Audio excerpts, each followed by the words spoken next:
Hello dear students, welcome to our YouTube channel medico nursing classes. जैसा कि आप सब देख रहे हैं कि आगामी 7 तारीख को 7 जुलाई 2024 को ESIC nursing officer recruitment examination होने वाला है। और वो examination union public service commission UPSC के द्वारा कंडक्ट करवाया जा रहा है। किसके द्वारा कंडक्ट करवाया जा रहा है स्टूडेंट? यूपीएससी के द्वारा वो एग्जामिनेशन है वो कंडक्ट करवाया जा रहा है। यूपीएससी नॉर्मली ये जो आईएएस, ठीक है, जो कलेक्टर वाले एग्जाम होते हैं ना, उनकी एग्जामिनेशन या उनके जो रिक्रूटमेंट एग्जामिनेशन उनको कंप्लीट करवाता है। तो इस बार ईएसआईसी ने क्या किया, इनको हायर किया, यूपीएससी को हायर किया कि आप हमारे लिए नर्सिंग ऑफिसर रिक्रूटमेंट एग्जामिनेशन का कंडक्ट करवाओ और हमें नर्सिंग ऑफिसर है वो सेलेक्ट करके आप दो। ठीक है, तो अब इसमें क्या है, प्रॉब्लम ये आई है कि नॉर्मली जो नर्सिंग ऑफिसर रिक्रूटमेंट एग्जामिनेशन होते हैं उन एग्जामिनेशन के अंदर क्या होता है स्टूडेंट की ऑनलाइन एग्जामिनेशन होते हैं। आपको बस एक आधार कार्ड और एडमिट कार्ड लेकर के जाना होता है और उसके बाद आप जा करके आपको डेस्कटॉप कंप्यूटर मिलता है, वहाँ पर जा करके आप आंसर करते हो। उसमें आपको जस्ट माउस का यूज़ करके सारा काम करना होता है, बाकी सारा डिजिटल के थ्रू होता है। लेकिन यूनियन पब्लिक सर्विस कमीशन ने क्या किया है, ऑफलाइन एग्जामिनेशन करवानी है, ऑफलाइन एग्जामिनेशन। तो ये ऑफलाइन जो एग्जामिनेशन है, ऑफलाइन एग्जामिनेशन होने की वजह से जो नर्सिंग एस्पिरेंट्स हैं, जो हमारे नर्सिंग एस्पिरेंट्स हैं, जो अपकमिंग नर्सिंग ऑफिसर बनने वाले हैं, ठीक है, तो जो नर्सिंग एस्पिरेंट्स है उनकी जो मेनली जो प्रैक्टिस थी वो सिर्फ और सिर्फ ऑनलाइन एग्जामिनेशन कंडक्ट हो रही थी, उनमें उनकी प्रैक्टिस थी अच्छी। यहाँ पर थोड़ी सी उनके लिए मुश्किल हुई है कि यहाँ पर जो यूपीएससी है, यूनियन पब्लिक सर्विस कमीशन है, वो क्या कर रहा है, ऑफलाइन एग्जाम कंडक्ट करवा रहा है। तो इसके बहुत सारे नियम एंड रूल्स, कायदे कानून बहुत ज़्यादा हैं। तो उन्हीं कायदे कानून को, उन्हीं नियम और रूल्स को हम डिस्कस करने के लिए मैंने आज का ये सेशन रखा है, जिसमें मैं आप लोगों को बताऊंगा कि अपकमिंग जो ईएसआई नर्सिंग ऑफिसर रिक्रूटमेंट है उसमें जो आप एग्जाम सेंटर पे आपको कैसे जाना है, क्या क्या आपको क्या क्या चीज़ें अपने साथ लेकर के जानी है, वो सारा आज की क्लास में हम डिस्कस करेंगे स्टूडेंट।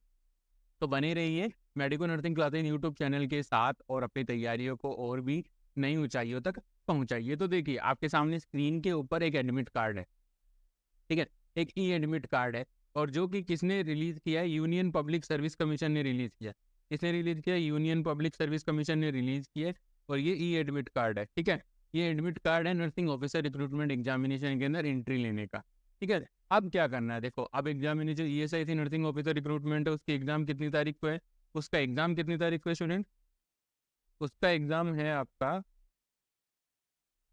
उसका एग्जाम है आपका 7 जुलाई 2024 को एग्जामिनेशन है। कब है?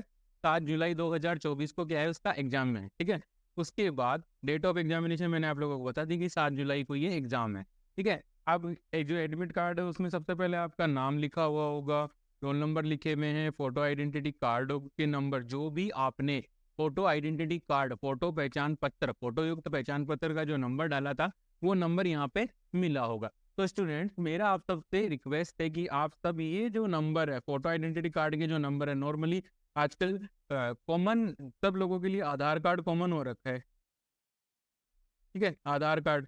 तो आधार कार्ड के सबने यहाँ पे आधार कार्ड ही दिया होगा, मैक्सिमम लोगों ने यहाँ पे क्या दिया है, आधार कार्ड ही दिया है। तो आप सबसे पहले अपने इस आधार कार्ड नंबर को क्या करो, चेक करो। आप अपने इस आधार कार्ड नंबर को चेक करो, इसलिए ताकि यहाँ पर कोई भी मिस्टेक है तो आप यूपीएससी को ऑनलाइन कंप्लेन राइज कर सकते हो वहाँ पे, और उसके बाद वो यूपीएससी क्या करेगा, आपकी इस कंप्लेन को रिजोल्व करने का काम करेगा। मान लीजिए आप ये नोटिस नहीं करते हो कि यहाँ पर आपका जो आधार कार्ड नंबर है वो सही है कि गलत है, और आप चले जाते हो सीधा एग्जामिनेशन सेंटर में, वहाँ क्या होगा, मिसमैच। मिसमैच हो गया। मिसमैच मतलब कि आपका आधार कार्ड का नंबर और आपका जो एडमिट कार्ड में जो आधार कार्ड का नंबर है वो क्या हो गया, मिसमैच। और मिसमैच होने की वजह से एग्जामिनर आपको एग्जाम सेंटर में एंट्री नहीं देंगे। तो मेरा आप सबसे रिक्वेस्ट है, प्लीज़ आप अपने इस नंबर को चेक कर लीजिए। उसके बाद अपने father's name, mother's name, centre है, ठीक है, और उसके बाद वेन्यू ऑफ रिक्रूटमेंट है, ये सारा आप चेक कर लीजिए कि आपने जो सेलेक्ट किए थे वही है, कहीं और आपको एग्जामिनेशन सेंटर मिला है, मदर नेम, फादर नेम आप चेक कर लीजिए। क्योंकि यहाँ पर कोई भी प्रॉब्लम हुई तो आप यूपीएससी को कंप्लेन राइज कर सकते हो और उसका रिजोल्यूशन हो सकता है। नेक्स्ट है student time table. Time table की बात करें तो विषय कोड यानी कि जो सब्जेक्ट कोड होगा वो है हमारा नर्सिंग, जिसका कोड है 02। हमारा कोड क्या है, नर्सिंग, और जिसका कोड क्या है 0 2, ठीक है। और एग्जाम का टाइम क्या रहेगा, ESIC nursing officer recruitment examination का टाइम क्या रहेगा, उसका टाइम रहेगा 2 बजे से लेके शाम को 4 बजे तक, ठीक है। 2 से 4, 2 से 4 का मतलब हो गया 120 मिनट मिलेंगे, मतलब 2 आवर्स का ही हमारा एग्जामिनेशन होने वाला है, 2 घंटे की हमारी ये एग्जाम होने वाली है। अब इंपॉर्टेंट चीज़ें स्टूडेंट्स मैं आप लोगों को बताना चाहूँगा कि आप लोग जब एग्जाम सेंटर पे एग्जाम देने जा रहे हो उस समय आपको अपने साथ क्या क्या लेके जाना है। तो उस समय आपको अपने साथ में सिर्फ और सिर्फ क्या लेके जाना है, देखो, एक तो प्रिंट आउट कॉपी लेके जानी है किसकी, जो एडमिट कार्ड जो भी आप स्क्रीन पे देख रहे हो, अपना अपना एडमिट कार्ड लेकर के जाना है।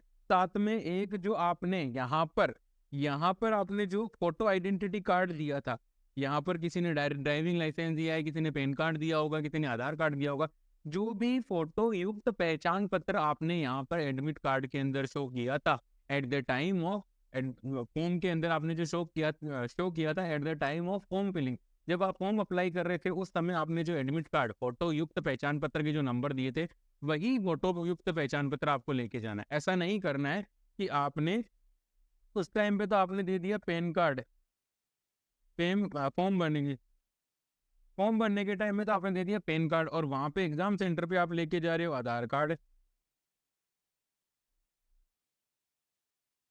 वहां पर लेके जा रहे हो आप आधार कार्ड। तो ऐसा बिल्कुल नहीं चलेगा। ऐसा अगर आप ऐसा करते हो तो आपको एग्जामिनर आपको एग्जाम सेंटर में एंट्री नहीं देंगे। तो आपको क्या क्या लेके जाने, 2 चीजें होंगी। पहला, copy of admit card, copy of admit card. दूसरा,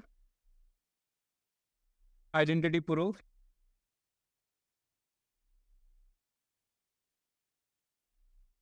आइडेंटिटी प्रूफ विथ फोटो,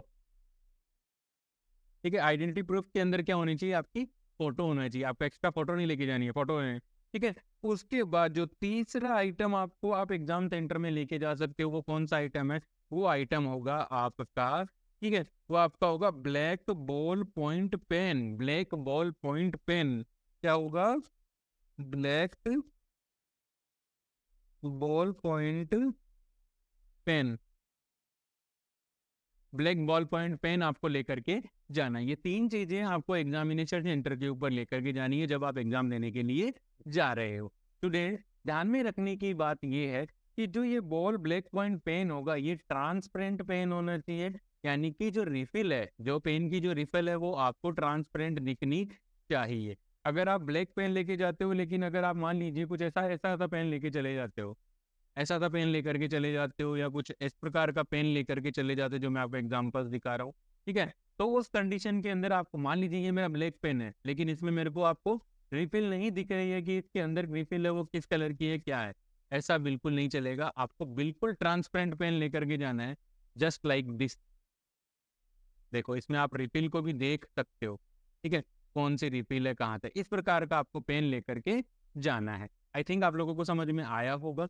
देखो स्टूडेंट, गलती मत करना वरना आपकी जो भी तैयारी है वो धरी रह जाएगी। लेकिन ये जो 3 चीजें अगर आप फॉलो करते हो तो आप आराम से अपना आराम से बिना स्ट्रेस के आप एग्जाम दे सकते हो। इस वीडियो को बनाने का पर्पज यही है कि जिन जिन ने अपना पूरे एफर्ट्स लगा करके अपनी तैयारी को आयाम तक पहुंचाया है कि वो ESI nursing officer recruitment examination में बैठे, मैं यही चाहता हूं कि उनसे कोई गलती ना हो, उनका सबका सिलेक्शन हो, वो सब फ्यूचर नर्सिंग ऑफिसर से वो नर्सिंग ऑफिसर बन जाए, ठीक है। तो ये 3 चीजें हमें ध्यान में रखनी है कि ये 3 चीजें हमें लेकर के जानी है जब हम कहाँ जा रहे हैं, एग्जाम देने के लिए जा रहे हैं, ठीक है। नेक्स्ट, कुछ इंपॉर्टेंट इंस्ट्रक्शन है, ठीक है, जो कि मैंने यहाँ पे हिंदी में ही आप लोगों से मैं साथ बात करूँ। यहाँ पर पहला पॉइंट ये कह रहा है हमें कि हमें हमारे एडमिट कार्ड को अच्छे से देखना है, अच्छे से हमें एग्जामिन करना है। अच्छे से एग्जामिन करने का मतलब मैंने अभी आप लोगों को बताया, आप अपना नाम चेक करो, स्पेलिंग मिस्टेक्स तो नहीं है, मम्मी पापा के नाम चेक करो, ठीक है, सेंटर देखो।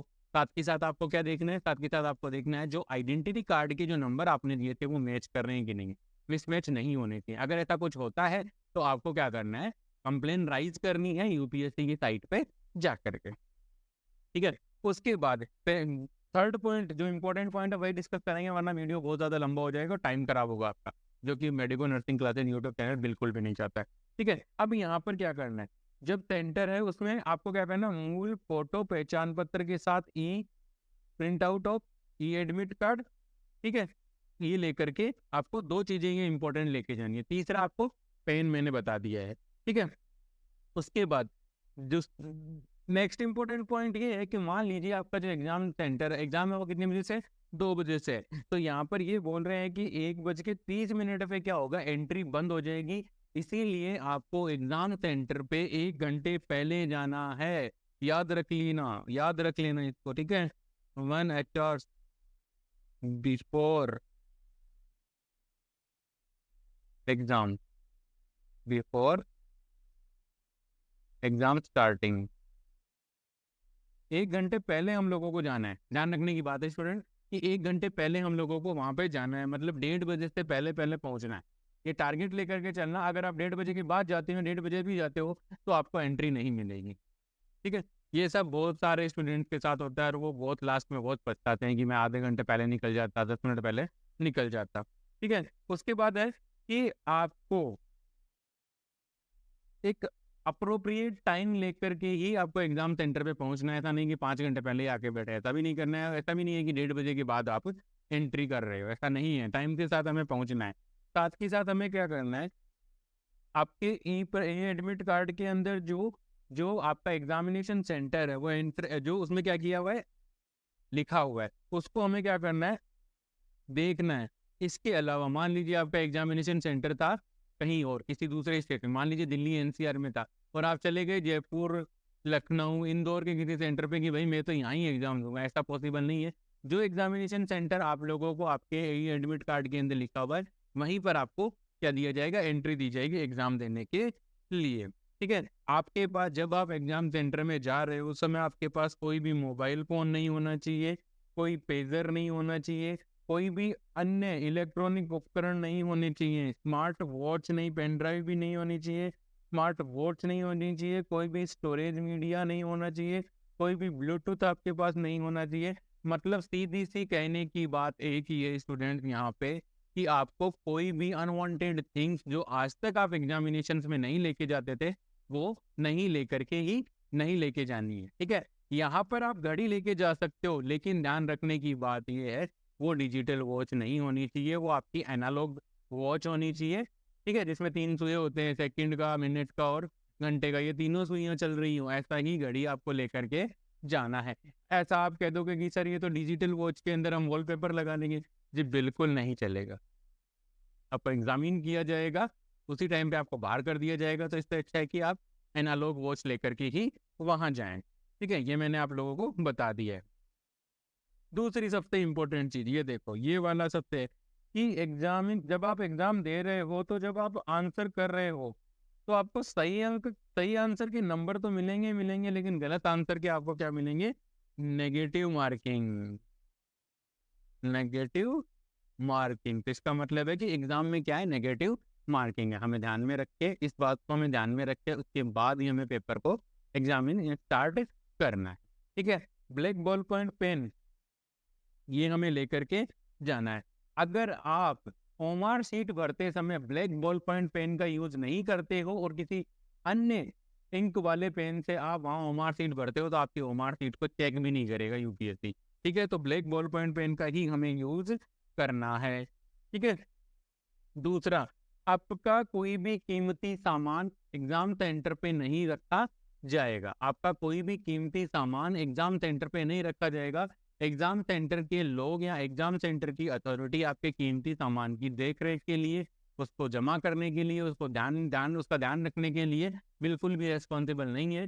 तो जो अनवांटेड थिंग्स हैं या जो महंगी चीजें हैं ना, वो अपने घर ही छोड़ के जाना है, ठीक है। हमें सिर्फ 3 चीजें लेके जानी है, उसके बाद ही हम एग्जाम देने जाएंगे, ठीक है। ये 3 चीजें ली और उसके बाद चुपचाप अपनी एग्जाम सेंटर पे चले जाना है, ठीक है। उसके बाद कि आपका जो एडी एडमिट कार्ड है उसमें आपका नाम, ये मैं पहले ही बता चुका हूँ, क्यूआर कोड वगैरह सब कुछ एकदम अच्छे से लिखा हुआ होना चाहिए। अगर वहां पर कोई प्रॉब्लम है तो प्लीज आप यूपीएससी की वेबसाइट पे जाकर के कंसर्न राइज कर सकते हैं, ठीक है। साथ ही साथ जो स्क्राइब को लेते हैं, स्क्राइब का मतलब होता है कि जो एक लिखने के लिए हेल्प लेते हैं, किसी इंडिविजुअल की हेल्प लेते हैं। मान लीजिए कि मैं राइट हैंड से लिखता हूँ और किसी कारणवश मेरा राइट हैंड है, उसके अंदर कोई इंजरी हो जाती है, मैं लिख नहीं पाऊंगा, ओमार सीट नहीं भर पाऊंगा, तो मैं क्या करूंगा, एक स्क्राइब लिखूंगा, स्क्राइब को लूंगा। लेकिन ये स्क्राइब मैं क्या करूंगा, मैंने जब आप ये जब हम फॉर्म अप्लाई कर रहे थे, ठीक है, एट द